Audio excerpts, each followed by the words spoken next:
Hello बच्चों, स्वागत आप सभी का आपके अपने YouTube channel Shri Ram classes में। और 8वीं बोर्ड परीक्षा 2024 30 मार्च 2024 को आपके गणित का पेपर होगा। अगर ये वीडियो आपने शुरू से अंत तक देख लिया तो आपको जो 80 में से 80 नंबर लाने से कोई नहीं रोक सकता। इतना हम शानदार यहाँ पे तैयारी करने वाले हैं इस पेपर की। तो ये पेपर काफ़ी इंपॉर्टेंट है आपके 30 मार्च 2024 के पेपर के लिए। तो वीडियो को शुरू से अंत तक देखना और इसकी PDF भी आपको मिल जाएगी और आपको अपना जो व्हाट्सअप ग्रुप है वो ज्वाइन कर लेना, ताकि आपके जो और भी इंपॉर्टेंट क्वेश्चन पेपर वो आपको वहाँ पर उपलब्ध करा दिया जाएगा। तो ये आपके सामने क्लास 8th का जो मैथमेटिक्स है उसका पेपर आपके सामने है, जो आपके 30 मार्च 2024 को होने वाला है उसके लिए। तो आइए वीडियो को शुरू करते हैं और आपके इंपॉर्टेंट क्वेश्चन इसमें देख लेते हैं। इस प्रकार का आपके पेपर आएगा मैथमेटिक्स का और 2.5 घंटे का आपको समय मिलेगा और इसमें आपके 80 नंबर का आपका पूर्णांक होगा। वीडियो को शुरू से अंत तक देख लिया तो निश्चित रूप से आप जो 80 में से 80 नंबर आप अपने परीक्षा में ला पाएंगे। सेम टू सेम आपका जो पेपर इसी पैटर्न का आपके मिलने वाला है। तो ये अपनी ऐप को भी आप डाउनलोड कर लेना, क्योंकि ऐप के ऊपर आप फ्री टेस्ट दे सकते हैं। कई सारे टेस्ट आप फ्री में यहाँ पे उपलब्ध है, तो आप दे सकते हैं।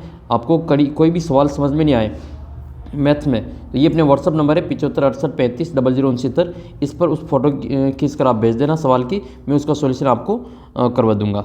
तो आइए वीडियो को शुरू करते हैं और आपका जो 2024 का पेपर आएगा वो इसमें अच्छी प्रकार से सोल्व कर लेते हैं। तो ये पेपर आपके इस प्रकार से आएगा। इसमें आपके टोटल 8 तो ऑब्जेक्टिव आएंगे गणित में। तो आप सबसे पहले जो क्वेश्चन है वो देख लेते हैं। पहला क्वेश्चन आपके ये है कि 4/7 × 1 है। यह है आपकी 4/7 × 1। जब किसी भी संख्या को 1 से गुणा किया जाता है तो वही नंबर वापस मिलता है। तो किसी भी संख्या को 1 से गुणा करो वही नंबर आता है, तो इसका उत्तर हो जाएगा आपके 4/7। तो करेक्ट आंसर क्या करेंगे इसमें हम 4/7, जो कि आपके ऑप्शन ए में दे रखा है, यही इसका सही उत्तर हो जाएगा। मान लो यहाँ पे क्या होता है 0, तो फिर इसका उत्तर कितना आता है 0 आता है। 0 से किसी भी संख्या को गुणा करते हैं तो वही नंबर आता है 0 आता है, और 1 से किसी संख्या को गुणा करते हैं तो वो अपना वही नंबर आ जाए। 0 से करेंगे तो 0 आएगा और 1 से करेंगे तो वही नंबर आ जाएगा। ये आपको याद रखना है। तो इंपॉर्टेंट क्वेश्चन है आपके, इस प्रकार का क्वेश्चन एक फिक्स आएगा। अगला प्रश्न आपके समीकरण 2x - 5 = 5x + 7। इसमें आपको दायां पक्ष बताना है, राइट हैंड साइड बताना है। तो इसमें राइट हैंड साइड कौन सा होगा? तो ये तो होता है आपका लेफ्ट हैंड साइड और ये होता है आपका राइट हैंड साइड। तो LHS और RHS, ठीक है, LHS और ये RHS। तो आपको राइट हैंड साइड पूछा है, तो राइट हैंड साइड कौन सा होगा? 5x + 7 हो जाएगा। तो इसका जो उत्तर आपके डी ऑप्शन में मिलेगा 5x + 7। ये इसका जो करेक्ट आंसर आपके हो जाएगा। तो फिर ये कौन सा पद है? ये वाला जो पद है वो पक्ष कौन सा है? 2x - 5। ये होगा आपके लेफ्ट हैंड साइड। इसको कहते हैं हम बायां पक्ष। इसको क्या कहते हैं? इसको बायां पक्ष कहा जाता है और इसको कहा जाता है दायां पक्ष। ये जो 5x + 7 है बराबर से इधर, इसको दायां पक्ष कहा जाता है। बीच में जो बराबर का निशान है, इस बराबर के निशान को अपने गणित में कहा जाता है समता चिन्ह। याद रखना, परीक्षा में पूछा जाएगा समता चिन्ह का निशान कौन सा है, तो आपको बराबर वाला बता दें। सम यानी कि समान, यानी बराबर, ठीक है, ऐसे इसको याद रख लेना। इसका जो उत्तर है वो क्या हो जाएगा आपके 5x + 7 इसका उत्तर हो जाएगा। परीक्षा में आपको इसको हल करने के लिए भी पूछा जा सकता है, तो आप इसमें x को x तरफ ले आएंगे और बाकी 5 को एक साइड में कर लेंगे और x का मान इसमें ज्ञात करेंगे। अगला प्रश्न आपका ये है कि एक आयत का प्रत्येक कोण कितने डिग्री का होता है, उसका माप कितना होता है। तो आयत क्या होता है, आपको आयत के बारे में जानकारी होगी। आपने जो चतुर्भुजों का जो परिचय है उस वाली प्रश्नावली में आपने आयत के बारे में अच्छे से पढ़ा होगा। ये जो आकृति आपके सामने वो आयत की है। इसमें ये जो A, ये आपका B, ये है C और ये है D। इसमें ये 4 तो इसके होते हैं शीर्ष। क्या होते हैं इसके? 4 तो शीर्ष होते हैं। कितने 4 होते हैं? कितने शीर्ष होते हैं? 4 होते हैं। वो कौन कौन से? A, B, C और D। इसमें जो नाम दे रखे हैं उसके शीर्ष है। यहाँ पर हम P, Q, R और S भी लिख सकते हैं। और फिर इसमें भुजा कितनी होती है? तो 4 इसमें भुजाएँ होती हैं। 4 इसमें भुजाएँ होती हैं। तो भुजाएँ कौन कौन सी हैं? एक तो AB है और इसकी जो आमने सामने की भुजाएँ होती हैं वो बराबर होती हैं, यानी कि AB के बराबर क्या हो जाएगा? ये CD हो जाएगा। AB बराबर CD हो जाएगा। और दूसरी भुजा है इसमें आपके AD, और AD बराबर क्या हो जाएगा? आपके BC हो जाएगा। ये आपस में बराबर होते हैं। फिर इसके आमने सामने के जो कोण हैं वो भी क्या होते हैं? इसमें बराबर होते हैं। जैसे चतुर्भुज समांतर चतुर्भुज में होते हैं वैसे इसमें भी बराबर होंगे। तो इसका जो चारों कोण हैं वो सेम होते हैं।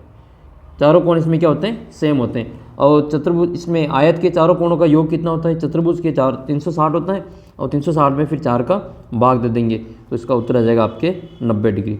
तो इसका जो प्रत्येक कोण है वो कितने का होता है? 90 डिग्री का होता है। इसका उत्तर लिखेंगे हम 90 डिग्री।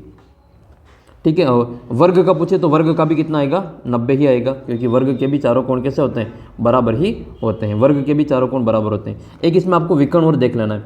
विकर्ण का मतलब होता है कि इसके सामने वाले शीर्ष को मिलाना है। ए के सामने वाला कौन सा है, सी है, तो ये AC इसका विकर्ण है। और दूसरा क्या है अपने इसमें, बी, तो दूसरा विकर्ण आपके इसमें ये B से D के बीच की दूरी हो जाएगी। तो ये विकर्ण दोनों बराबर होते हैं। याद रखना है, इसके जो विकर्ण है वो इसके आयत के वो बराबर होते हैं, यानी कि AC का जो मान है वो BD के बराबर आता है। और दोनों एक दूसरे को समद्विभाजित भी करते हैं। इस O बिंदु पर बराबर भागों में काटेंगे। इसके विकर्ण बराबर है तो ये आपका आयत है, और विकर्ण बराबर नहीं है और ऐसे आकृति है तो फिर आपका समांतर चतुर्भुज है। तो इसमें आपको थोड़ा सा याद रखना है, ठीक है। अच्छा, एक और चीज़ इसमें आयत से आपको याद रखनी है।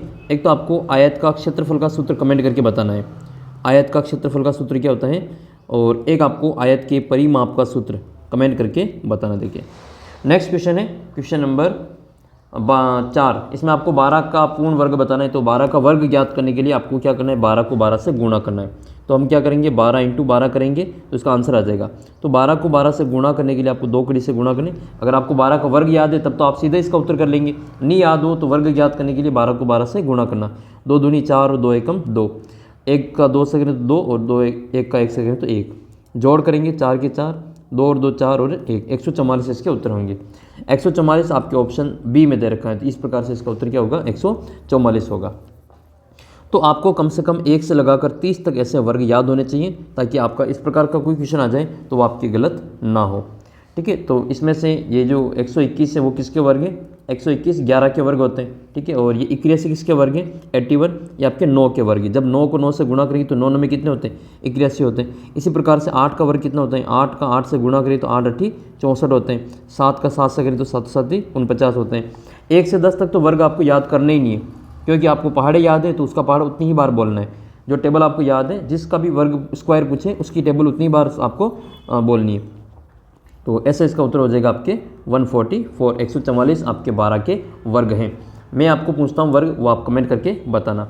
एक तो आपको वर्ग बताना है 21 का वर्ग, 21 का वर्ग कितना होता है, एक आपको ये कमेंट करके बताना है। एक वर्ग पूछता हूँ आपको, उसका भी आपको उत्तर कमेंट करके बताना। एक वर्ग बताना है आपको 25 का वर्ग। इन दोनों का वर्ग कमेंट करके लिखना। देखिए अगला क्वेश्चन, आपको किसी संख्या 7 का घन क्या है। तो घन ज्ञात करने के लिए आपको वर्ग में 2 बार गुणा करते हैं, वर्ग में 2 बार गुणा करते हैं और घन में 3 बार गुणा करते हैं। तो अगर आपको 7 का घन पूछा है तो 7 को घन ज्ञात करने के लिए 7 × 7 × 7 करेंगे। 7 और 7 कितने होते हैं, 49, और 49 को एक और 7 से गुणा करेंगे तो इसका जो उत्तर आएगा वो आपके 343 आएगा। तो 7 का घन कितना होता है, 343 होता है। तो इसका उत्तर लिखेंगे हम 343, आपके ऑप्शन बी में दे रखा है। ये जो 7 है वो तो 7 ही है, और ये 7 का वर्ग होता है, स्क्वायर होता है 7 का वर्ग, 7 × 7 बराबर 49 हो। ये तो वर्ग है 49 तो, और ये 729 ये भी आपकी ये वर्ग होता है, ठीक है। तो ये 7 के वर्ग ही होते हैं। ये 729 किसके वर्ग हैं, कमेंट करके बताना। देखिए ये 729 किसके वर्ग हैं, या तो ये किसी न किसी के वर्ग हैं या फिर ये किसी न किसी के घन हैं। तो कमेंट करके बताना किसी के वर्ग है 729 या फिर किसी संख्या का ये घन है। 729 किसके वर्ग या घन में आते हैं, कमेंट करके बताना। देखिए अगला प्रश्न है आपके मिश्र धन माइनस मूलधन, ये क्या कहलाता है। तो मिश्र धन में से मूलधन को घटाते हैं तो उसको ब्याज कहते हैं। क्या कहते हैं, उसको ब्याज कहा जाता है। तो इसका जो उत्तर है वो हम लिखेंगे यहाँ पे ब्याज, ठीक है। करेक्ट आंसर इसका इंटरेस्ट होता है, ब्याज कहलाता है ये, ठीक है। अमाउंट में से प्रिंसिपल को माइनस कर लेंगे तो ये आपके इंटरेस्ट बचता है, तो ये आपको याद रखना है। और एक आपकी ये छूट, तो छूट 2 अंकित मूल्य पे दी जाती है, ठीक है। नेक्स्ट क्वेश्चन है बाइनोमियल अलजेब्रिक एक्सप्रेशन। इसमें आपको द्विपदीय बीजीय व्यंजक बताना है। तो इसमें 2 पद वाला कौन सा है, 2 पद वाला, ये तो 1 पदी है, ठीक है। ये तो पॉलिनोमियल, ये तो आपकी 1 पदी है, ये तो 1 पदी हो जाएगा, 1 पदी है। और ये बाइनोमियल होगा ये, यानी कि इसमें 2 पद है। जब 2 पद आपको दिखाई दे रहे हैं, एक तो ये और एक ये वाला, तो इसको 2 पदी कहते हैं। तो ये इसका उत्तर हो जाएगा आपका ऑप्शन नंबर बी इसका करेक्ट आंसर होगा। ये कितने पद है इसमें त्रिपद है। इसमें कितने पद हैं, तो त्रिपद है। इसमें 1 2 3 और 4 पद है, ये चतुर्पदी है। इसमें 4 पद है, इसमें 3 पद है, इसमें 1 पद है और इसमें 2 पद है। ऐसा आपको ये ध्यान रखना है। ऐप को ज़रूर डाउनलोड कर लेना और अपने व्हाट्सअप नंबर है इस पर आप मैसेज कर सकते हैं। 8वीं का जो व्हाट्सअप ग्रुप है उसको ज्वाइन कर लेना। आपका जो पेपर होगा बोर्ड परीक्षा का, उसके लिए आपको काफ़ी हेल्प यहाँ पे मिलने वाली है। नेक्स्ट क्वेश्चन है आपको किसी संख्या, ये आपकी इकाई, दहाई, सैकड़ा, हज़ार, 10,000, लाख, ठीक है। तो ये आपकी दे रखा है 2,56,000, इसका आपको मानक रूप लिखना है। तो मानक रूप लिखने के लिए दशमलव कहाँ लगेगा, इस 2 और 5 के बीच में लगेगा। जब 2 और 5 के बीच में दशमलव लगाएंगे तो इसके बाद में कितने अंक आएंगे, 2 और 2 के बाद में कितने अंक, 1 2 3 4 5 है, तो ये हो जाएगा आपका 10⁵5 हो जाएगा, ये इसका आंसर है। ठीक है, तो 2.5 × 10⁵5 इसका करेक्ट आंसर हो जाएगा, 5 6 है इसमें। ठीक है, तो ऐसा उत्तर आपकी किस में दे रखा है, ऑप्शन नंबर सी में दे रखा है, तो यही इसका करेक्ट आंसर हो जाएगा। सही आंसर इसका 2.56 × 10⁵5, ये इसका मानक रूप हो जाएगा। ये इसकी स्टैंडर्ड फॉर्म में, ठीक है, ये नंबर दे रखा है, इसकी स्टैंडर्ड फॉर्म क्या हो जाएगी, मानक रूप, ये 2.56 × 10⁵5 इसका करेक्ट आंसर होगा। अब मैं आपको एक क्वेश्चन पूछता हूँ, उसका आपको स्टैंडर्ड फॉर्म में बताना है, मानक रूप बताना है। संख्या है अपने पास में, ठीक है, ये वाली संख्या है, और इस संख्या को आपको जो मानक रूप में लिख के बताना है। इसका मानक रूप क्या होगा, कमेंट करके मेरे को बताना, देखिए इसका आंसर। अगला क्वेश्चन आपको ये इस प्रकार से, आपके जो 8 है वो ऑब्जेक्टिव क्वेश्चन हो जाएंगे। अब आपका जो 9वां क्वेश्चन है वो आपकी पहली प्रश्नावली से आएगा। 9वां जो क्वेश्चन है वो आपके पहली प्रश्नावली से आएगा। इसमें आपको एक किसी गुणधर्म के बारे में, प्रॉपर्टी के बारे में पूछेगा। तो इसमें ये कहना है कि हम 2/5 में हम जोड़ रहे हैं 0 को, और 0 को हम इसमें जोड़ रहे हैं 2/5 में। तो ये कौन सा गुण है, और आ कितने रहे, वही 2/5 ही आ रहा है। तो ये क्या कर रहे हैं, इस 0 को हम क्रम चेंज करके जोड़ रहे हैं। तो इसमें 0 को क्रम चेंज करके जोड़ रहे हैं, फिर भी उत्तर तो वही आ रहा है। तो क्रम चेंज करने में कोई परिवर्तन नहीं आता है। एक तो हो जाएगा इसमें आपके क्रम विनिमय, एक तो हो जाएगा आपके क्रम विनिमय, ठीक है, ये कम्यूटेटिव प्रॉपर्टी को कहते हैं क्रम विनिमय। और एक तो आपके क्रम विनिमय हो जाएगा, एक 0 जोड़ने पर वही नंबर आ रहा है, 0 जोड़ने पर वही नंबर आया, तो इसमें आपके योजित अस्मक भी हो जाएगा। ठीक है, तो इसका उत्तर आपके क्रम विनिमय लिख लेना है। अगला जो क्वेश्चन है 10वां, इसमें आपको समीकरण हल करके लिखनी है। अच्छा, ऐसा ये क्रम विनिमय है, तो आपको क्रम विनिमय इसको अच्छी प्रकार से याद रख लेना है। नेक्स्ट क्वेश्चन है, यानी कि a + b करो या इसको b + a करो, इसका जो उत्तर है वो सेम ही होता है, तो उसको हम क्रम विनिमय नियम कहते हैं। जैसे 2 में 3 जोड़ो या 3 में 2 जोड़ो, दोनों के उत्तर 5 ही आते हैं, इसको हम क्रम विनिमय नियम कहते हैं। नेक्स्ट क्वेश्चन, इसमें आपको समीकरण को हल करना है। समीकरण 2x - 3 = x + 2, इसको वापस लिख लेते हैं। 2x - 3 बराबर ये x + 2 है। इसमें हमें x का मान ज्ञात करना है, तो हम x को एक साइड में लेंगे और बिना x वाली संख्या को दूसरी साइड में ले लेंगे। तो ये हो जाएगा -2 तो इधर चला जाएगा, और ये x इसकी साइड में आ जाएगा। तो x को लाएंगे इस 2x की तरफ, तो प्लस का x इधर आएगा तो माइनस का हो जाएगा, तो 2x - x, और ये -3 बराबर से उधर जाएंगे तो प्लस के हो जाएंगे, तो 2 + 3 हो जाएगा। 2 में से एक x माइनस करेंगे तो एक x ही बचेगा, और 2 में 3 जोड़ेंगे तो ये 5 हो जाएगा। तो इसमें x का जो मान है वो 5 आएगा। सही आंसर इसका 5। अब ये जो आंसर है वो सही है गलत है वो चेक करने के लिए, जहाँ पे ये x है उसकी जगह पे 5 लिख के देख लो, इधर जो उत्तर आ रहा है वही उत्तर आपका इधर आना चाहिए। इसको कर लेते हैं, चेक कर लेते हैं इसका आंसर सही है गलत है। तो 2 × 5 - 3 बराबर आएगा आपके 5 + 2। तो 2 × 5 करेंगे, 2 × 5 = 10, और -3 करेंगे तो कितना बचेगा 7, और इसमें 5 में 2 जोड़ो तो ये भी कितना हो रहा है 7, और इधर भी 7 आ रहा है। इसका मतलब अपने जो उत्तर है वो बिल्कुल सही है। अगला जो क्वेश्चन है वो निम्नलिखित संख्याओं के प्रत्येक का वर्ग का इकाई अंक ज्ञात करना है। इसमें आपको यूनिट डिजिट फाइंड करनी है, इसमें तो स्क्वायर करना, फिर इसकी जो यूनिट डिजिट हो इकाई का अंक वो देख लेना है। तो वर्ग का जो इकाई का अंक देखना है, प्रत्येक के वर्ग का इकाई अंक ज्ञात कीजिए। तो किसी भी संख्या, जैसे आपसे पूछे कि 12 के वर्ग का इकाई अंक क्या होगा, तो 12 को 12 से गुणा करेंगे तो ये आएगा आपके 144। अब आपको 12 से 12 को गुणा करने की भी ज़रूरत नहीं है, ये जो इसका इकाई अंक है 12 का, इसका भी इकाई अंक 2, तो 2 और 2 को गुणा कर लो, इसका उत्तर कितना आ जाएगा 4। तो इसका भी उत्तर 4 है, इसका भी उत्तर 4 है। तो आपको पूरी संख्या को गुणा करने की ज़रूरत नहीं है। इस संख्या का जो इकाई का अंक है उसका वर्ग कर लो, स्क्वायर कर लो।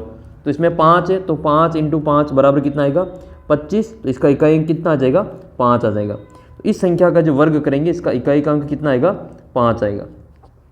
ये इसमें आपके 3 है लास्ट में, तो आप अब इतनी बड़े नंबर को गुणा करके नहीं बैठना वहाँ पे, इतनी बड़ी संख्या को गुणा करने बैठोगे तो आपका आधा पेपर तो वैसे ही निकल जाएगा। इसमें आपको क्या करना है, इसका इकाई अंक देखना है, 3 है, तो आपको 3 को 3 से गुणा कर लेना है। 3 × 3 बराबर आंसर कितना आ जाएगा 9 आ जाएगा। बस यही इसका फाइनल उत्तर होगा। इस संख्या के वर्ग का इकाई अंक कितना आएगा 9 आएगा। इसका कितना आएगा आपके 5 आएगा। तो वर्ग पूछे तो वर्ग कर लेना है, और घन पूछे तो घन कर लेना है। जैसे आपसे पूछे कि 12 के घन का इकाई अंक, 12 के घन का इकाई अंक, तो आपको 12 को 3 बार गुणा नहीं करना है, बस केवल इसका जो इकाई का अंक है उसको 3 बार गुणा करना है। तो 2 इंटू 2 इंटू 2, 2 दूनी 4 और 4 दूनी 8। तो 12 का घन होगा, उसका भी इकाई का अंक कितना होगा, 8 ही होगा। पूरी संख्या को गुणा करने की ज़रूरत आपको नहीं है। तो मैं आपको देता हूँ क्वेश्चन, उनके उत्तर आपको कमेंट करके बताना है।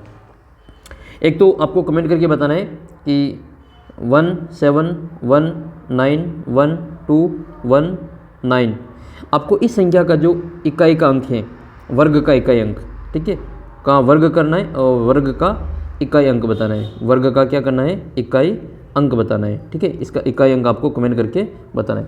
साथ ही एक संख्या और अपने पास में, ठीक है, ये वाली संख्या, इस वाली संख्या का आपको ये 18156, इसका आपको घन करना है कि घन का इकाई अंक लिखना है, घन का इकाई अंक। इसके घन का इकाई अंक कितना होता है वो कमेंट करके बता देना। नेक्स्ट क्वेश्चन की ओर बढ़ते हैं, क्वेश्चन नंबर 12। क्वेश्चन नंबर 12 में आपको दे रखा है कि भारती के पास 60 पैसे हैं और मीनाक्षी के पास 3 रुपये हैं। आपको दोनों का अनुपात ज्ञात करना है। याद रखना, जब भी अनुपात ज्ञात करते हैं तो इनका जो इकाइयाँ हैं वो दोनों सेम होनी चाहिए। अब ये तो पैसे में है, इसके पास तो जो है वो पैसे हैं और इसके पास रुपये हैं, तो पहले इन दोनों को सेम बनाएंगे। तो हम क्या करेंगे, इस रुपये को भी पैसे के रूप में बदल देते हैं। तो 1 रुपये में कितने पैसे होते हैं, 1 रुपये में पैसे होते हैं 100, तो 1 रुपये में पैसे हो जाएंगे 100। अब आपको इसमें बताना है कि 3 रुपये में कितने पैसे होंगे, तो 3 को हम 100 से गुणा करेंगे तो कितना हो जाएगा, 300 पैसे हो जाएंगे। तो 3 रुपये में कितने पैसे, 300 पैसे। और भारती के पास में कितने, 60 पैसे। अब 60 पैसे और 300 पैसे, 300 पैसे, इन दोनों का आपको अनुपात ज्ञात करना है। तो यहाँ ऊपर नाम लिखना आपको भारती और यहाँ ऊपर एक दूसरी तरफ नाम लिखना आपको मीनाक्षी।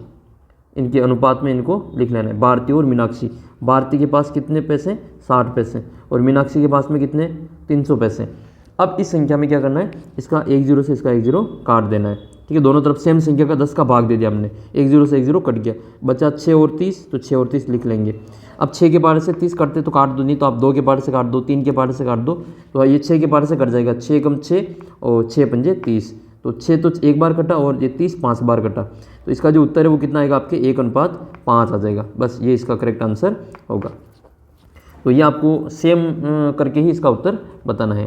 तो एक क्वेश्चन में ऐसा ही और पूछता हूँ आपको कि जैसे एक पेन की जो लंबाई है, पेन की लंबाई दे रखी है आपको इसमें 20 सेंटीमीटर। कितनी दे रखी है, 20 सेंटीमीटर। पेन की जो लंबाई है वो 20 सेंटीमीटर है और एक स्केल की जो लंबाई है, स्केल की लंबाई वो है आपके 1 मीटर। पेन की लंबाई 20 सेंटीमीटर है और स्केल की लंबाई ये 1 मीटर है। आपको इन पेन की लंबाई का और स्केल की लंबाई का अनुपात ज्ञात करना है। कितना आएगा, आपको जैसे ये सवाल किया वैसे ये सवाल भी सोल्व करना है। पहले तो आपको पता होना चाहिए कि 1 मीटर में कितने सेंटीमीटर होते हैं, तो ये भी आपको इसमें करना पड़ेगा। तो आप करके इसका उत्तर कमेंट कर देना। एक और चीज़ बताना कमेंट करके कि 1 किलोमीटर में कितने मीटर होते हैं, 1 किलोमीटर में कितने मीटर होते हैं। अगला क्वेश्चन आपके है जो इसमें आपको लघुत्तरी क्वेश्चन आएगा 4 नंबर का, ये जिसमें आपको सही गलत का निशान लगाना है। तो ये तब लगा पाएंगे जब आपको इसका सही उत्तर पता होगा, इसका उत्तर निकाल पाएंगे। ये है कि 5 की घात 2 और 2 की घात 2 का जो मान है वो 25 की घात 2 होता है। इसको हम हल कर लेते हैं। जब इसकी घातें सेम होती हैं तो हम इसके आधार को गुणा करके लिख सकते हैं। जैसे a की घात m इंटू बी की घात अगर m है तो इसको a इंटू बी की घात m के रूप में लिख सकते हैं। तो यहाँ पर a और b का मान कितना है, 2, 5 और 2 है, तो ये हो जाएगा आपके 5 इंटू 2 और m का मान घात कितनी है, 2 सेम है। तो इसका जो उत्तर है वो कितना आएगा, 2 पंजे 10 आएगा। तो 10 की घात 2 होगा। अगर यहाँ पे 10 की घात 2 होता तब तो ये सही है, लेकिन यहाँ तो 25 की घात 2 कह रहे तो इसका मतलब ये गलत है। तो इसका मैं लिखेंगे हम ये गलत है। तो इसका उत्तर कितना आता, 10 की घात 2, यानी कि 100 उत्तर आ रहे हैं इसके। बाकी आप इसको ऐसा करेंगे तो इसका उत्तर 25 की घात 2 गलत है। नेक्स्ट क्वेश्चन है 10 की घात 2। ये 10 के ऊपर 2 लगे हुए हैं, इसमें आधार का मान 100 है। तो ये नीचे जो 2 है, ये 100 नीचे तो है आपकी, इसमें 10 और ऊपर है कितने, 2। तो ये ऊपर वाले को कहा जाता है घात और नीचे वाले को कहा जाता है आधार। ठीक है, ये तो इसका बेस है और ये इसकी पावर है। तो इसमें पावर तो है 2 और इसमें इसका बेस कितना है, 10 है। तो आधार कितना हो जाएगा, आधार इसमें 10 है। जबकि ये कह रहे कि इसका आधार 100 है, तो ये भी गलत होगा। नेक्स्ट क्वेश्चन है, क्वेश्चन नंबर है 3। इसमें माइनस के 17 की घात 4 और माइनस के 17 की घात -2। तो ये सवाल आपके वही सवाल है कि आधार समान होने पे घातें जुड़ती हैं। जैसे a की घात m इंटू a की घात n हो तो उसको हम a की घात m प्लस n के रूप में लिख सकते हैं। आधार नीचे सेम है, ये -17 तो ये आ जाएगा -17 और इसकी घातें जुड़ेगी यानी कि 4 प्लस के और प्लस हम जोड़ेंगे इसमें -2, ठीक है। इसको हल करेंगे तो प्लस के 4 और ये -2 दोनों जोड़ेंगे तो आपके ये प्लस माइनस माइनस हो जाएगा, तो ये आएगा आपके -17, 4 प्लस माइनस 2 हो जाएगा। तो -17 और 4 में से 2 गए तो 2 बचेंगे, तो इसका उत्तर आपके -17 की घात 2 बिल्कुल सही। इसमें ये आपके -2 ही दे रखे हैं इसने भी, तो ये -2 नहीं होगा, ये +2 होगा, तो ये भी आपके गलत है। अगला क्वेश्चन है, ये 7 की घात है आपके 2 और 7 की घात -4, ये भाग में है। ये गुणा में होता है तो इसकी घातें जुड़ जाती हैं और भाग में होता है तो इसकी घातें घट जाती हैं। जैसे a की घात m भाजक a की घात n है तो इसको हम लिखेंगे a की घात m माइनस n। ये अगर भाग में है, डिवाइड में है, तो इसकी जो पावर है वो माइनस हो जाती है, भाग में जो इसकी घातें वो घट जाती हैं। तो a कितना इसमें 7 है, तो 7 की घात ये 2 है और ये माइनस के 4 है, तो ये हो जाएगा आपके 7 की घात 2 माइनस क्या हो जाएगा, प्लस हो जाएगा। तो 7 की घात कितना हो जाएगा, 4 और 2 6, तो ये दे रखा है 7 की घात 6। हाँ, ये बिल्कुल सही है। तो ऐसे आपको सवाल करके ही फिर इसका उत्तर सही गलत में लिखना होगा, तभी आपके जो उत्तर हैं वो सही होंगे और नंबर आपको पूरे में से पूरे मिलेंगे। अपनी मर्जी से सही गलत आँख बंद करके ऐसे लगाओगे तो उत्तर गलत हो जाएंगे। अगला क्वेश्चन आपके हैं, रिक्त स्थानों की पूर्ति करनी है कि सभी आयत हैं, सभी आयत कैसे हैं, वर्ग है या फिर समांतर चतुर्भुज है। ये समांतर चतुर्भुज है यहाँ पे, ठीक है, समांतर चतुर्भुज। तो सभी आयत वर्ग होते हैं या फिर सभी आयत समांतर चतुर्भुज होते हैं। तो पहले आपको वर्ग और समांतर चतुर्भुज के बारे में जानकारी होनी चाहिए। तो एक तो बना लेते हैं हम समांतर चतुर्भुज और एक बनाते हैं वर्ग। तो ये तो है आपके वर्ग और एक इसमें बनाना आपको समांतर चतुर्भुज, ये वाला है आपके समांतर चतुर्भुज। तो क्या सभी आयत समांतर चतुर्भुज होते हैं या फिर सभी आयत वर्ग होते हैं? तो वर्ग में क्या होता है, वर्ग में इसकी चारों भुजाएं बराबर होती हैं, वर्ग में इसकी चारों भुजाएं बराबर होती हैं। और एक आयत भी बना लेते हैं, ये आयत है, ये आयत है और ये वाला समांतर चतुर्भुज है। तो आयत में इसकी आमने सामने की भुजाएं बराबर होती हैं, ठीक है, आमने सामने की भुजाएं बराबर होती हैं और वर्ग में इसकी चारों ही भुजाएं बराबर होती हैं।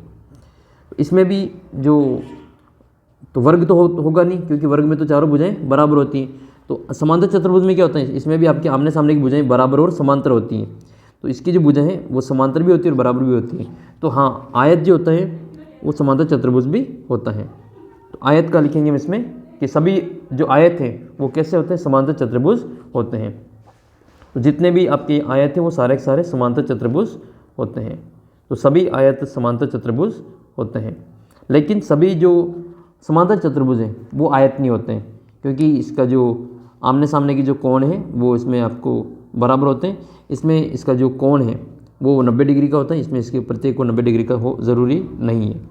तो ऐसा आपको याद रखना है इसमें कि सभी वर्ग जो होते हैं वो आपके आयत होते हैं, लेकिन सभी आयत वर्ग नहीं होते हैं। नेक्स्ट क्वेश्चन है कि सभी समचतुर्भुज, सारे के सारे समचतुर्भुज पतंग होते हैं या वर्ग होते हैं? तो सभी जो समचतुर्भुज वो कैसे होते हैं, पतंग होते हैं। इसका उत्तर लिखेंगे हम पतंग। नेक्स्ट है सभी वर्ग नहीं है, तो सभी वर्ग आयत तो होते हैं, सभी के सभी वर्ग आयत तो होते हैं, सभी के सभी वर्ग आयत तो होते हैं, लेकिन सभी आयत वर्ग नहीं होते हैं।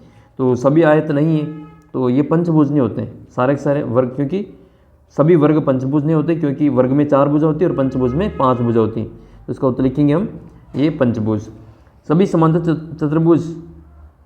चतुर्भुज नहीं होते हैं तो आपकी समलम और एक आपके वर्ग। तो सभी समलम जो समांतर चतुर्भुज है वो वर्ग नहीं होते हैं क्योंकि वर्ग में तो उसकी चारों भुजाएं बराबर होती हैं, इसमें समांतर चतुर्भुज में चारों भुजाएं बराबर नहीं होती हैं।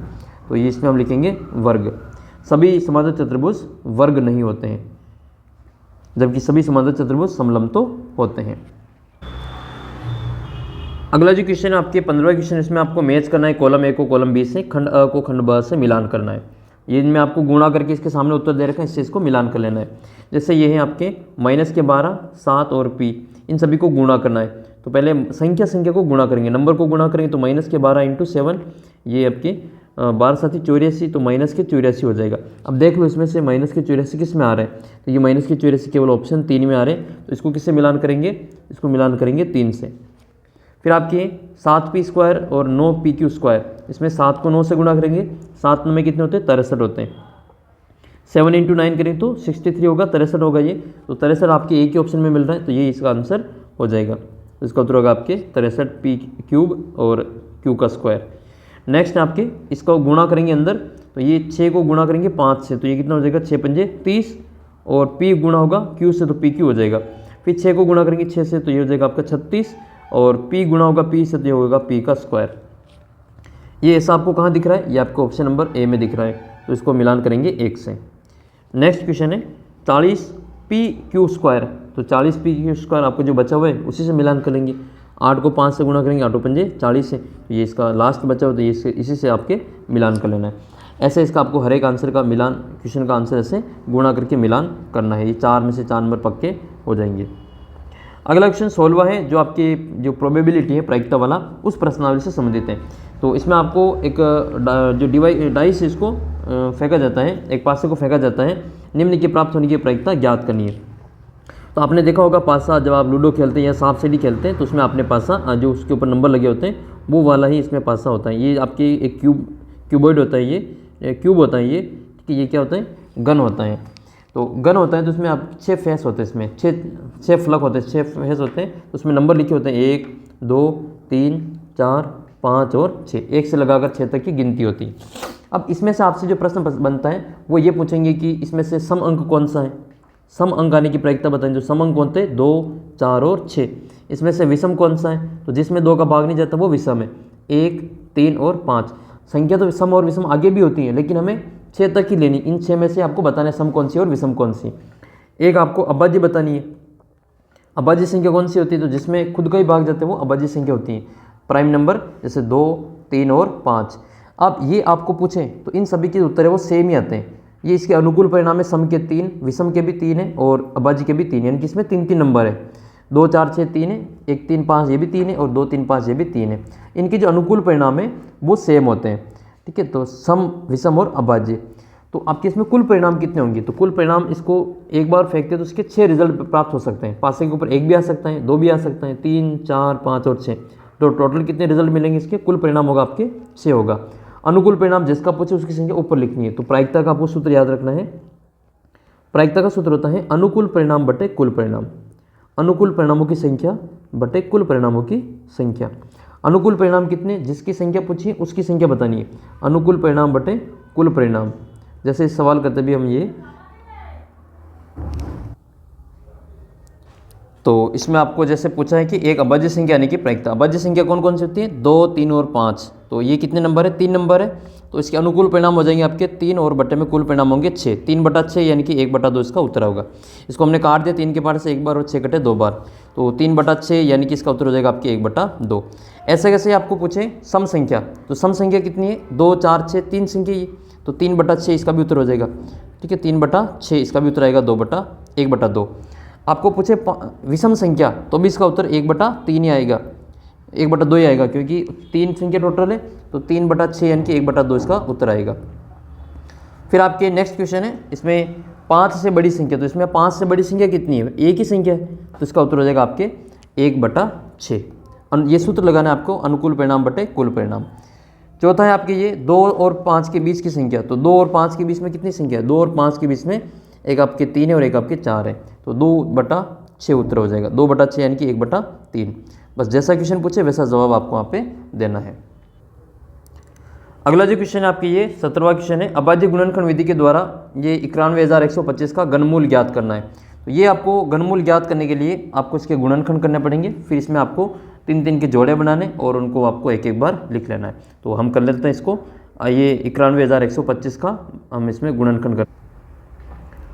तो सबसे पहले तो यहाँ पे अभाज्य गुणनखंड करने, इसमें 91,125 के अभाज्य गुणनखंड करने। तो गुणनखंड करने के लिए आपको एक लाइन खींचनी, ये वाली अभाज्य गुणनखंड करने के लिए लाइन खींचनी। ये यहाँ लिखेंगे 91125, 125 लास्ट में, 91,125। अब इसमें सबसे पहले 2 का भाग देंगे, 2 का भाग नहीं जाएगा क्योंकि लास्ट में 5 है।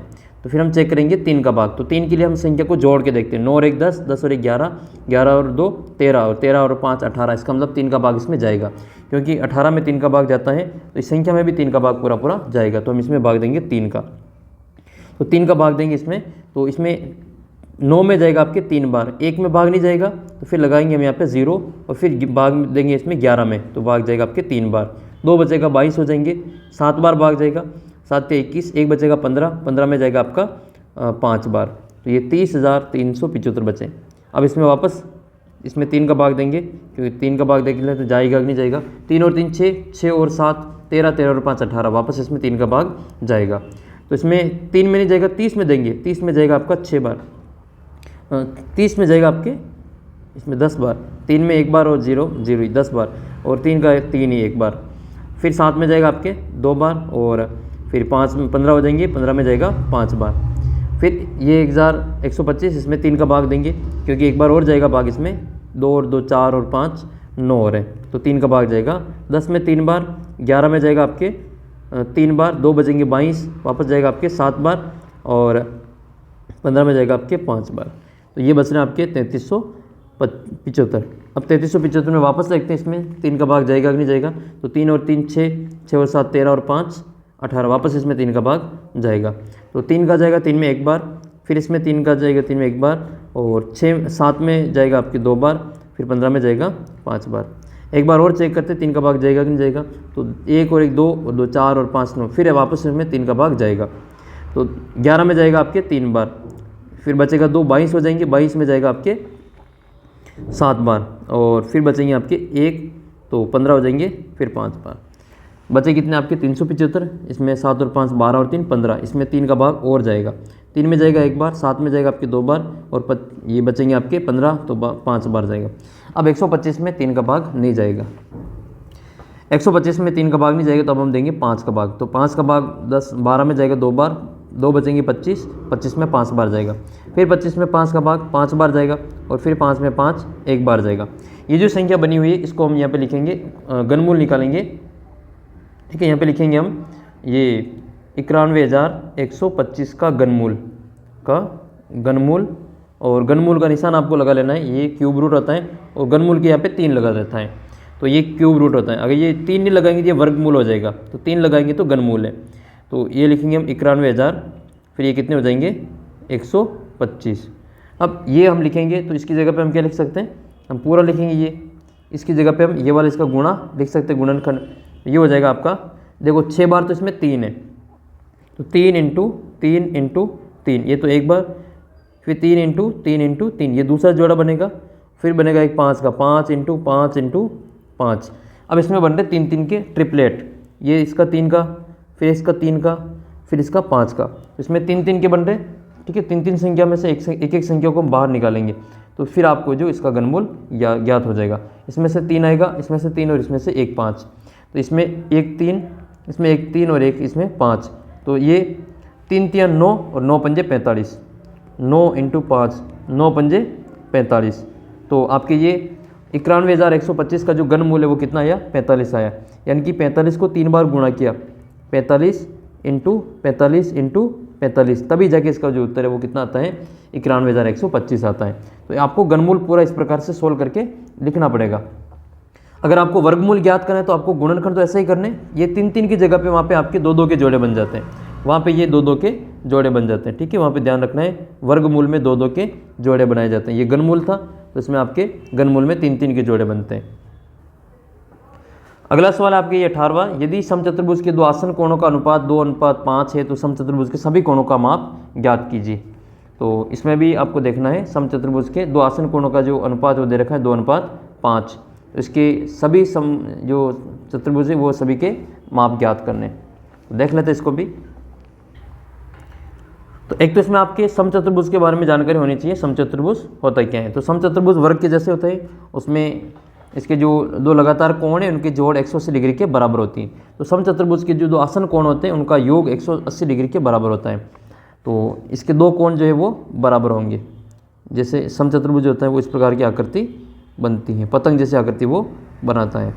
ऐसी जो आकृति इसको हम समचतुर्भुज कहते हैं। ये ए, ये बी, ये सी और ये डी। ये इसका जो आमने सामने के कोण इसके भी क्या होते हैं, बराबर होते हैं। सम्मुख कोण क्या हो जाएंगे, इसके बराबर हो जाएंगे। तो इसमें भी अगर आपको एक कोण ज्ञात है तो इसके बाकी के सभी कोण ज्ञात कर सकते हैं।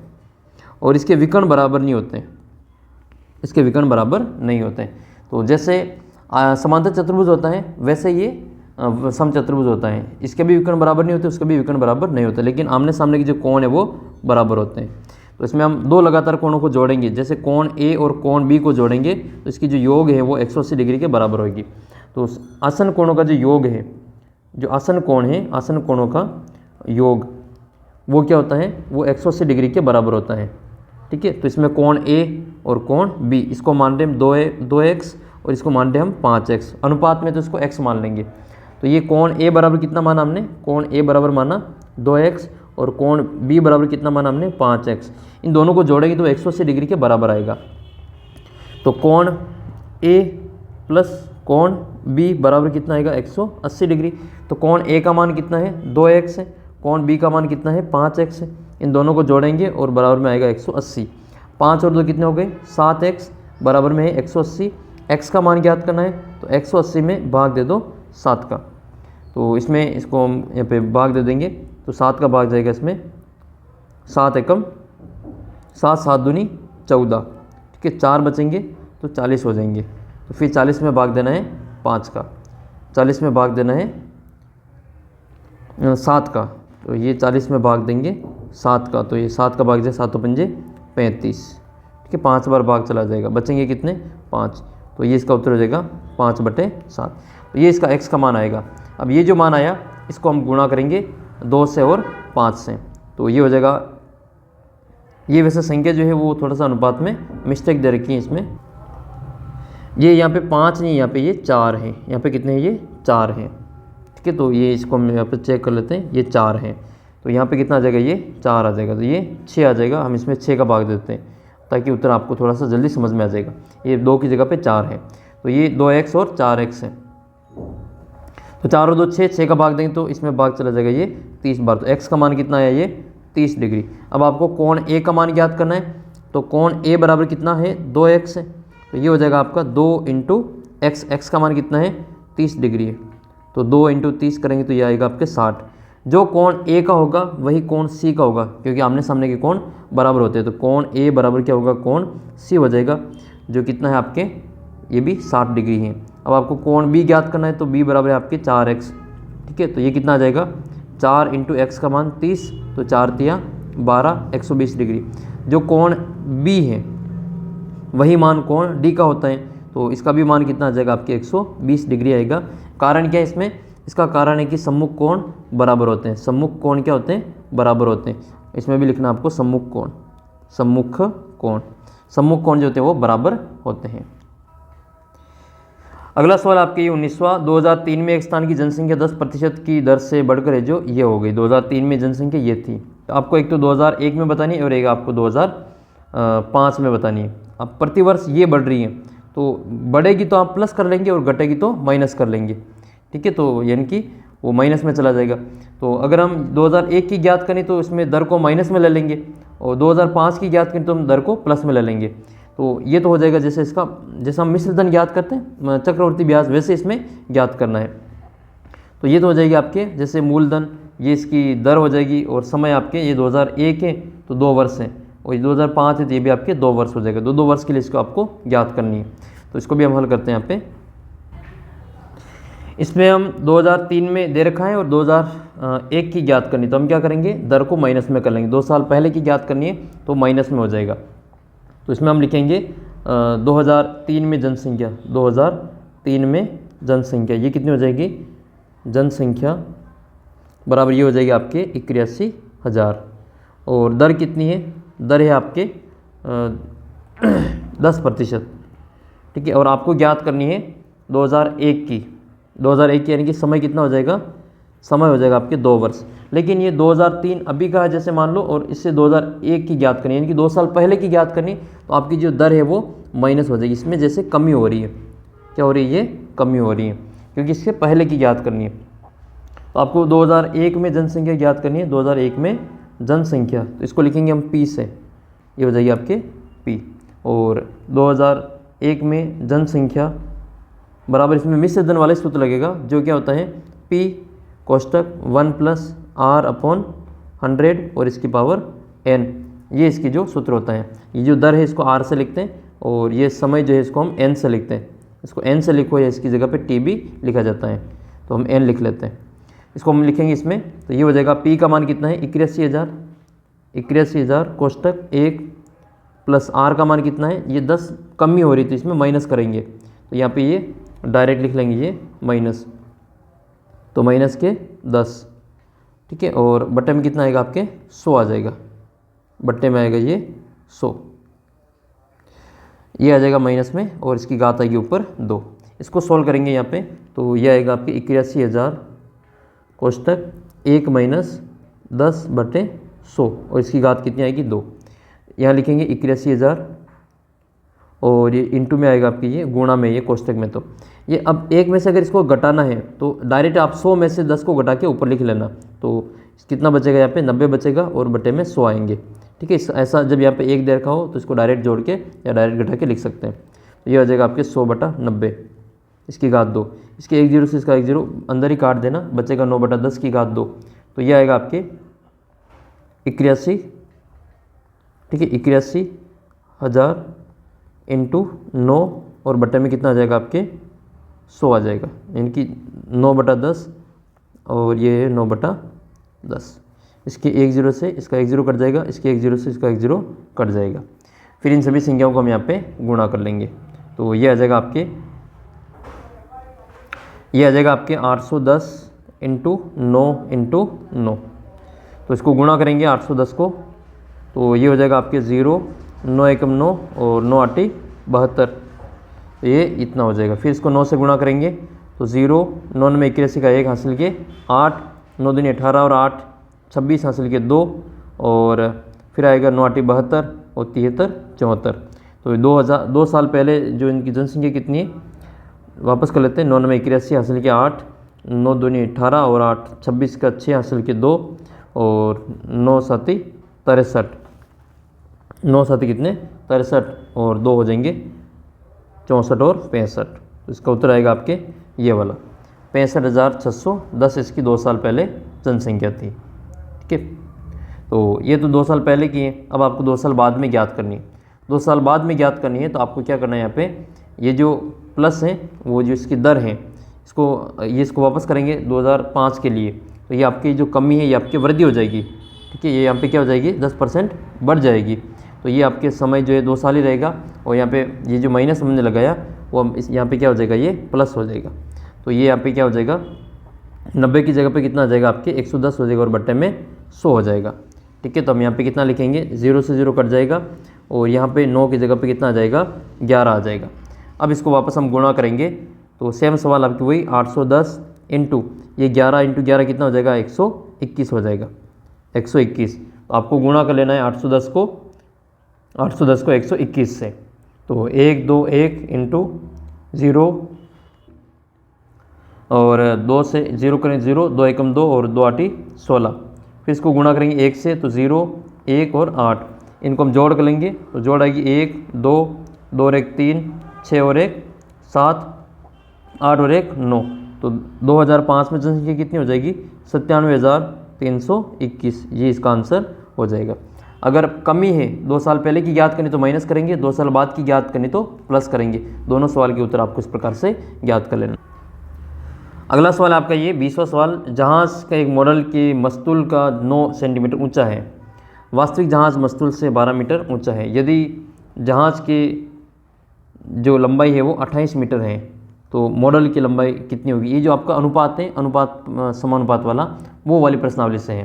तो जहाज़ की लंबाई, जहाज़ के मॉडल की जो लंबाई है वो 9 सेंटीमीटर है, ठीक है। और जहाज़ की वास्तविक जो ऊंचाई वो कितनी है, वो है 12 मीटर। तो जहाज़ का जो मॉडल में है वो मस्तूल 9 सेंटीमीटर ऊंचा है और जबकि लंबाई कितनी जहाज़ की वो 28 मीटर है। तो मॉडल में जहाज़ की लंबाई कितनी होगी वो हमें ज्ञात करना है। तो ये मैं आपको बाद में समझा दूंगा इस सवाल को, अभी यहाँ पे इसको छोड़ते, थोड़ा सा इसको समझने में मिस्टेक हो रही है मेरे को, तो मैं इसको बाद में आपको समझा दूंगा। अगला सवाल देखते हैं, समीकरण 8x + 4 बराबर 3x - 1 + 7, इसको हल करके उत्तर की जांच करनी है। तो यहाँ पर आपको सबसे पहले इस समीकरण को हल करना है। तो यहाँ पे दे रखा है 8x + 4 बराबर 3x - 1 + 7। इसमें हम लिख लेंगे इसको वापस 8x + 4 बराबर ये हो जाएगा 3 कोष्टक x - 1 और प्लस में कितने हैं 7। सबसे पहले इस कोष्टक को हल करेंगे और इधर भी इसको हल करते जाएंगे। तो यह हो जाएगा 8x + 4 बराबर 3 को इन दोनों से गुणा करेंगे तो ये हो जाएगा आपका 3x - 3 एकम 3 और प्लस में कितने हैं 7। माइनस के 3 प्लस के 7 कितने होते हैं, ये प्लस के 4 बचेंगे इधर। तो 8x + 4 बराबर 3x + 4 बचेंगे। देखो बराबर में इधर भी 4 है और बराबर में इधर भी 4, तो 4 से 4 हम काट लेंगे। तो ये 5, 3 को हम 8 की तरफ ले आते हैं और 4 को इस +4 की तरफ ले जाएंगे। काटेंगे तो भी 0 आएगा और उधर ले जाएंगे तो भी 0 ही आएगा। तो 8x ये माइनस के 3x हो जाएंगे बराबर में 4 प्लस का 1 इधर आएगा तो माइनस का प्लस का 4 इधर आएगा तो माइनस का 4 बनेगा। तो 8 में से 3 गए तो 5x बचेंगे बराबर में 0, क्योंकि 4 में से 4 गया तो 0। और इधर है फिर अपने ये 5x, तो x बराबर कितना होगा ये 0/5, क्योंकि 0 में 5 का भाग देंगे तो इसका जो उत्तर है वो 0 ही आएगा। ये सवाल की उत्तर की जांच करनी तो इसमें हम लिखेंगे वापस उत्तर की जांच। उत्तर की जांच करेंगे तो ये वाला सवाल वापस लिखेंगे 8x + 4 बराबर इधर हो जाएगा आपका 3x - 1 और इधर कितना है प्लस में 7। यहाँ पे जहाँ भी x है वहाँ पे कितना लिखना है आपको 0 लिखना है। ये 8 × 0 + 4 बराबर 3 कोष्टक ये कितना है 0 - 1, ठीक है, और ये हो जाएगा आपका प्लस में 7। इसको हल करेंगे तो 8 को 0 से गुणा किया तो 0 + 4 बराबर अब 3, 0 में से 1 घटाए तो आपके कितना बचेगा माइनस का 1 बचेगा और प्लस में कितना है 7। 0 में 4 जोड़ें तो 4। अब ये इसको गुणा करेंगे तो प्लस के 3 और माइनस का 1 गुणा हो गया माइनस का 3 प्लस में 7। तो ये 4 और बराबर में माइनस के 3 और प्लस 7 कितने होंगे प्लस के 4 होंगे। देखो LHS बराबर कितना आया RHS आया। अपना उत्तर बिल्कुल सही है। इस प्रकार से उत्तर की जांच भी कर लेनी है। अगला सवाल आपके कि एक छात्रावास में विभिन्न भाषाएं बोलने वाले छात्रों की संख्या नीचे दी गई है। आंकड़ों को पाई चार्ट में प्रदर्शित करना है। भाषा दे रखी है हिंदी, अंग्रेजी, मराठी, तमिल, बंगाली और टोटल संख्या दे रखी है। और इसमें नंबर ऑफ स्टूडेंट दे रखे हैं कि हिंदी कितने बोलते हैं 40 स्टूडेंट, इसमें इंग्लिश 12 बोलते हैं, मराठी 9 स्टूडेंट बोलते हैं, तमिल 7 स्टूडेंट बोलते हैं और बंगाली कितने बोलते हैं 4 स्टूडेंट। टोटल कितने स्टूडेंट है 72 स्टूडेंट है। इसका आपको पाई चार्ट बनाना है, वो वाला गोल वाला चार्ट बना के इसको समझाना है। तो पहले इसका कोण ज्ञात करना पड़ेगा, क्योंकि टोटल तो 360 का कोण आता है। अब 360 में से हिंदी के कितना बन रहा है, इंग्लिश का कितना बन रहा है, मराठी का कितना बन रहा है और तमिल का और बंगाली का, इन सभी का कोण ज्ञात करेंगे। फिर इसको कोण की सहायता से बनाएंगे। सबसे पहले देखते हैं इसमें कुल कितने हो रहे हैं, कुल विद्यार्थी कितने। कुल तो इसमें आपके कुल विद्यार्थी आपके इसमें 72 विद्यार्थी हैं। इसमें से आपको प्रत्येक का कोण ज्ञात करना पड़ेगा। तो हिंदी का कोण ज्ञात करना है, हिंदी का कोण, ठीक है। हिंदी का कोण ज्ञात कर लेते हैं, क्योंकि कुल कोण कितना होता है, कुल जो कोण होता है वो होता है इसमें आपके 360 डिग्री का। इसमें से हिंदी का कोण ज्ञात करते हैं। तो हिंदी बोलने वाले विद्यार्थी कितने, हिंदी बोलने वाले विद्यार्थी आपके 40 और कुल कितने विद्यार्थी हैं 72। अब कोण ज्ञात करना तो इसको हम 360 से गुणा करेंगे। यहाँ पे हम इसको ये देखेंगे हल करेंगे तो 36 के पार से 36 कटेगा आपके 1 बार और 0 10 बार और 72 कटेंगे 2 बार। 2 के पार से 2 को काटेंगे 1 बार और ये 40 कटेंगे 20 बार। तो उत्तर आ जाएगा आपके इसमें, ये दोनों को गुणा करेंगे तो कितना आएगा आपके 20 इंटू ये हो जाएगा आपके 10, 20 इंटू 10 बराबर कितना आएगा 200। तो 200 डिग्री का जो कोण है वो तो आपकी केवल हिंदी के ही बन रहा है, ठीक है। 200 डिग्री आ जाएगा ये 200 डिग्री। ऐसे ही आपको ज्ञात करना है इंग्लिश का। तो अंग्रेजी कितने विद्यार्थी बोलते हैं, अंग्रेजी का कोण भी ज्ञात कर लो, अंग्रेजी का कोण। तो ये हो जाएगा आपका अंग्रेजी बोलते हैं 12 विद्यार्थी और बट्टे में आएगा आपका 72 विद्यार्थी इंटू 360। ये तो वापस वैसे ही कट जाएगा। ये 72 के 36 से काटेंगे तो ये 10 बार कटेगा, 1 बार 36, 72 2 बार कटेंगे, 2 के पार से 2 1 बार कटेगा और 12 कटेंगे 6 बार। गुणा करेंगे 6 इंटू 10 कितना हो जाएगा, ये टोटल 60 हो जाएगा। अब मराठी का कितना है 9 है, तो मराठी का हम लिख लेते हैं यहाँ पे, ठीक है। मराठी का कोण, मराठी का कोण ज्ञात करेंगे। ऐसे ही आपको मराठी का भी ज्ञात करना है। तो 9/72, 9 बटे कितना हो जाएगा ये 72 इंटू 360। वापस 360 को काटेंगे तो ये 36 एकम 36, 36 दूनी 72, ये 10 बार कटेगा, ये आपके 2 बार कटेगा। तो 2 के पार से हम 10 को वापस काटेंगे 5 बार कट जाएगा। तो बचेगा आपके 9 इंटू 5, 9 पंजे कितने होते हैं 45 होते हैं। तो मराठी का कोण कितना है आपके 45 आ जाएगा। ऐसे ही आपको याद करना है तमिल का, तमिल का कितना है 7 है, तो ये हो जाएगा आपका तमिल, कलर चेंज कर लेते हैं, तो ये हो जाएगा आपका तमिल। तो तमिल का कोण कितना आएगा, तमिल का कोण बराबर आएगा आपके 7/72 इंटू 360।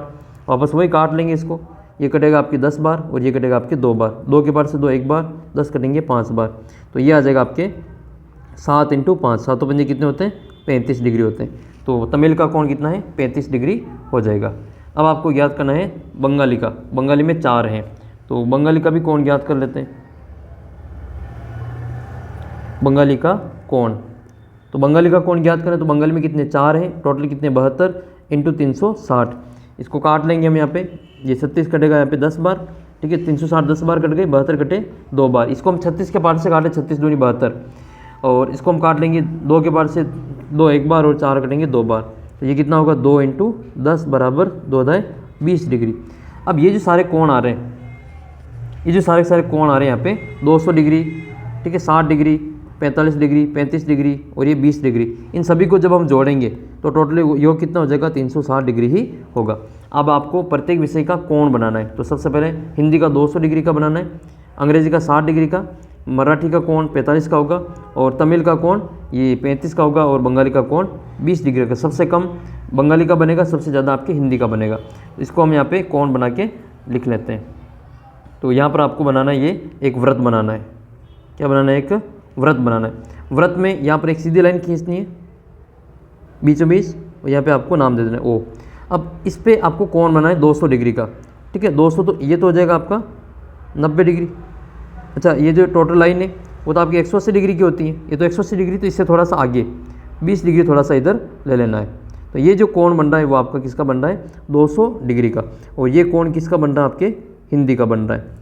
अब आपको कोण बनाना है हिंदी के बाद में अंग्रेजी का 60 डिग्री का कोण। तो यहाँ जो कोण बनेगा, ठीक है, वो आपके बन जाएगा 60 डिग्री का, ये वाला जो कोण है वो, ये जो कोण है आपके 60 डिग्री का, वो ये कोण आपके अंग्रेजी का बन जाएगा, ठीक है, ये वाला कोण आपके अंग्रेजी का है। अब अंग्रेजी के बाद में किसका कोण बनाना है मराठी का, मराठी का है 45 डिग्री। तो 45 डिग्री का जो कोण है वो ऐसे इसमें आपको बना लेना है, ये बनेगा आपके 45 डिग्री का कोण, किसका है ये मराठी का। और फिर आपको बनाना है 2 कोण और बनाना है, तमिल का 35 का और ये बंगाली का 20 का। तो एक कोण तो हो जाएगा आपके 35 का, तो ये वाला कोण आपके तमिल का है 35 डिग्री का, और ये बंगाली का हो जाएगा आपके 20 डिग्री का। ये कौन सा हो जाएगा आपके बंगाली का हो जाएगा। तो इस प्रकार से आपको यहाँ पे इसके कोण बना लेना है। ये चाहे तो आप कोण लिख लेना 200 डिग्री, ये आपके 200 डिग्री है, और ये आपका 60 डिग्री है, ये आपका 45 डिग्री है, ये 35 डिग्री और ये 20 डिग्री। इनकी संख्या भी लिख सकते हैं, जैसे हिंदी की कितनी संख्या थी, हिंदी की संख्या थी 40, हिंदी की 40, अंग्रेजी की 12, मराठी की 9, तमिल की 7, बंगाली की 4, ऐसे टोटल कितनी 72 है। ऐसे आपको पूरा सवाल हल करके इसका आपको ये पाई चार्ट इससे बना लेना है। तो अगला सवाल आपका ये 23वां, निम्न व्यंजकों का गुणनखंड ज्ञात करना है। इस सवाल को आप इसमें गुणनखंड करना है, तो सबसे पहला सवाल करते हैं इसमें। पहला क्वेश्चन है कि p² + 2p - 15, इसमें आपको गुणनखंड करना है। तो सबसे पहले लिखेंगे हम इसमें p², ये वाला कर लेते हैं इसमें p² + 2p और माइनस में 15। तो ये 2p के हम इसमें टुकड़े करने, 15 के टुकड़े करने, जिसको जोड़े घटाए तो 2 आ जाएँ। तो 15 के टुकड़े क्या होते हैं, एक तो होता है 1 × 15, फिर होता है 3 × 5, तो ये 3 और 5 ही हो जाएगा। 3 और 5, 5 में से 3 को घटा लेंगे तो 2 बच जाएंगे। तो यहाँ पे लिख लेंगे हम 5 प्लस के और 3 माइनस के, 5 में से 3 गए तो 2 बच जाएंगे। तो ये आ जाएगा आपका p² + 5p - 3p और माइनस में 15। यहाँ कॉमन ले लेंगे हम इसमें, तो एक p कॉमन आएगा इसमें से, तो p बाहर लेंगे और एक p अंदर बचेगा, प्लस में 5 बचेंगे इधर। जो यहाँ पे कॉमन आया p + 5, वही आगे वापस p + 5 आएगा। तो ऐसा यहाँ कॉमन बचाने के लिए हम यहाँ से 3 कॉमन लेंगे माइनस के, तो माइनस का 3 बाहर निकाल दें, यहाँ पे प्लस का 3 बचेगा, माइनस का 3 का भाग देंगे माइनस के 15 में, तो ये प्लस के 5 बार जाएगा। जो 2 बार कॉमन है इसको 1 बार कोष्टक में बंद करेंगे, तो p + 5 एक बार लिखेंगे और ये p - 3 एक कोष्टक में और बंद कर देंगे, p - 3, ये अपने क्या हो जाएंगे आंसर हो जाएंगे। अगला क्वेश्चन है, अगला जो क्वेश्चन है वो आपके 98 और 72। तो या तो ये कर लें या फिर आपका ये वाला भी हम इसमें कर सकते हैं। तो 98 और 72 का करते हैं। तो 98 एक्स स्क्वायर माइनस 72, तो पहले हम 98 के टुकड़े करेंगे, ठीक है, 98 के टुकड़े करेंगे और 72 के भी टुकड़े करेंगे। तो 98 को क्या क्या लिख सकते हैं, इसके टुकड़े कर लो 98 में, तो ये हो जाएगा आपका 2 का भाग दे दो, तो ये हो जाएगा आपका 4 9, फिर 7 का, तो 7 और ये 7 का 1, तो ये तो हो जाएगा आपके 2 × 7 × 7 × x × x, ये आ जाएगा। और 72 को हम क्या लिख सकते हैं, 72 को लिख सकते हैं हम 2 का भाग देंगे 36 बार, 2 का भाग देंगे 18 बार, 2 का भाग देंगे 9 बार, फिर 3 का भाग देंगे 3 बार और 3 का भाग देंगे 1 बार। तो 3 बार तो 2 आएंगे, 2 बार 3 आएंगे। तो इसमें 36 को लिखेंगे, 72 को लिखेंगे 2 × 2 × 2 × 3 × 3। अब इसमें जो कॉमन दिखाई दे रहा है उसको हम बाहर निकाल लेंगे। इसमें से एक तो 2 बाहर आ जाएगा और एक इसमें बस 2 ही बाहर आएगा, और तो इसमें कोई बाहर नहीं आने वाला। इसमें 7 है लेकिन इसमें 7 नहीं है, तो हम क्या करेंगे 2 बाहर निकाल लेंगे। इधर 7 7 ही 49 बचेगा और एक्स स्क्वायर माइनस ये कितना बचेगा, ये सेम टू सेम वही नंबर आ जाएगा, केवल 1 2 को छोड़ के बाकी सभी आ जाएंगे। तो 2 2 4 और ये 3 3 9 9 चौक 36 आ जाएगा। तो बस इसका जो उत्तर है वो 2 बाहर निकाला जाएगा, 49 एक्स स्क्वायर माइनस 36 हो जाएगा।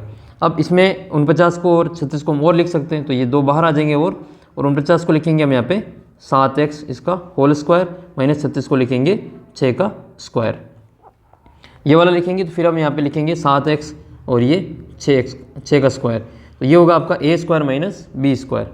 ये क्या हो जाएगा a स्क्वायर माइनस बी का स्क्वायर, तो इसको लिखेंगे हम a प्लस बी और एक बार और लिखेंगे a माइनस बी। तो ये 2 तो बाहर आएगा ही आएगा, ये और आ जाएगा आपके 7x प्लस 6 और दूसरा आ जाएगा आपका 7x माइनस 6, ये इसका फाइनल आंसर आ जाएगा। नेक्स्ट क्वेश्चन की ओर बढ़ते हैं। ये है आपके अगला प्रश्न है 6m square plus 2m minus 5 और माइनस में 15m।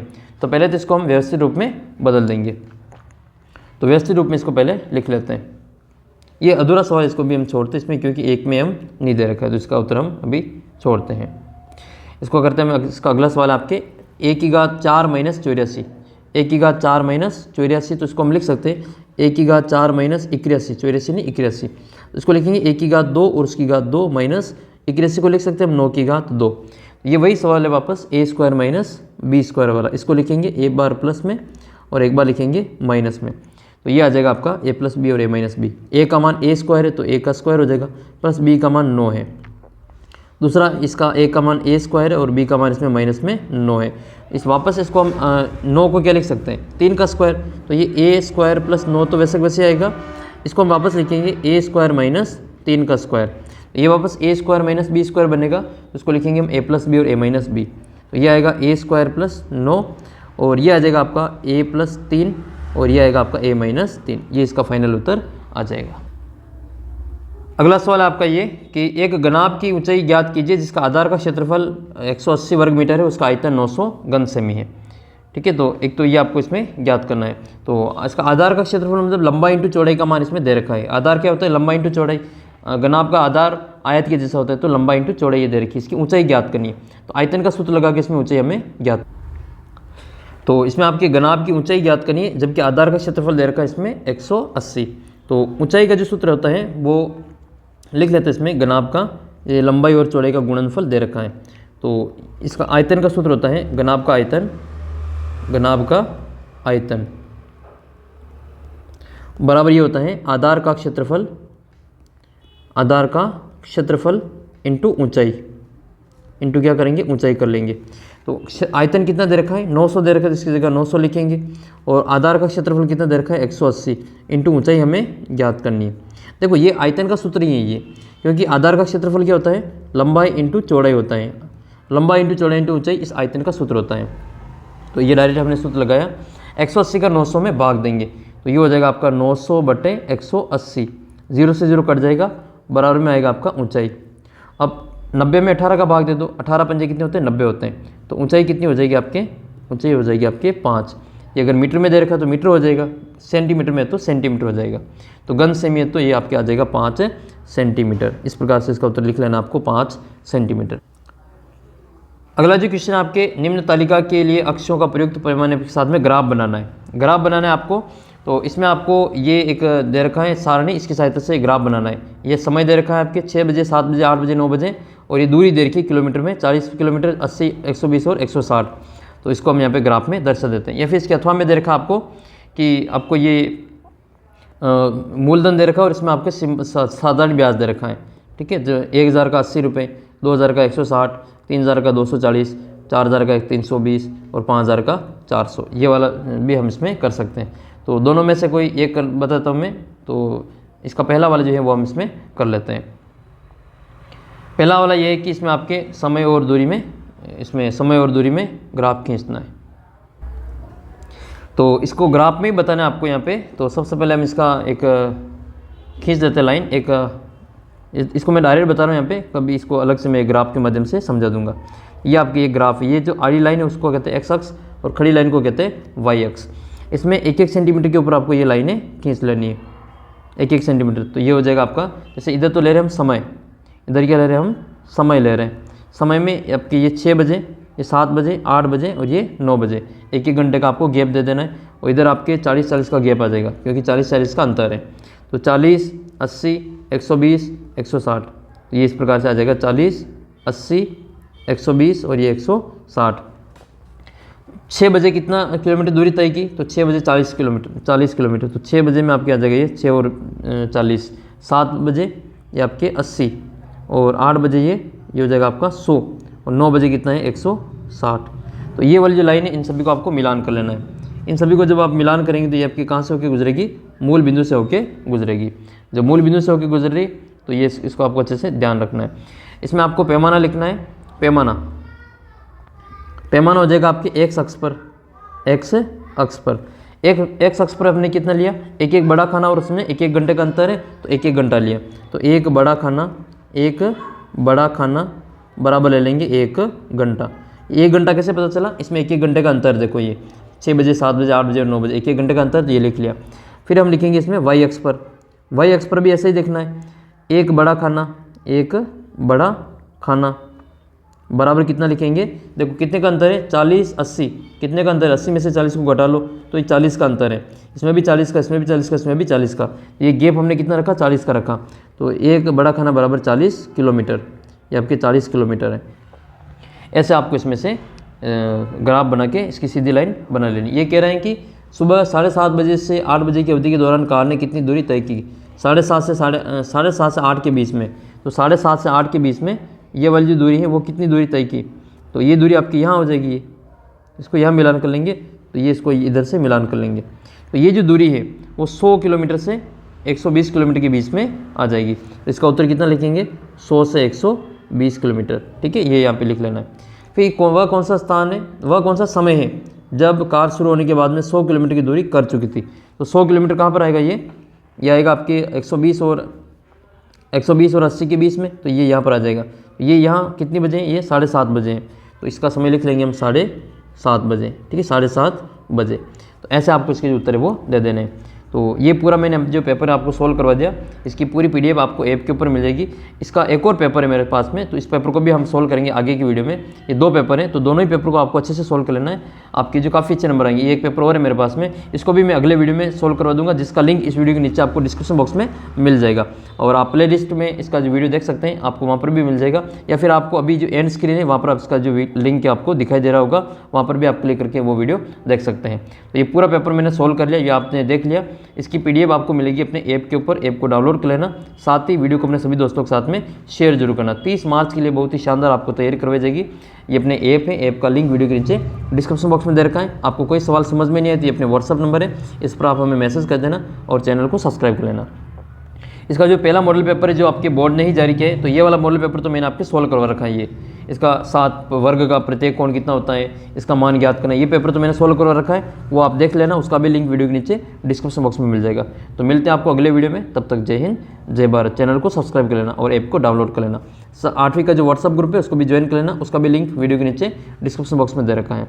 तो जल्दी मिलेंगे आपको अगले वीडियो में मोस्ट इंपोर्टेंट क्वेश्चन पेपर के साथ में, तब तक जय हिंद जय भारत। चैनल को सब्सक्राइब कर लेना।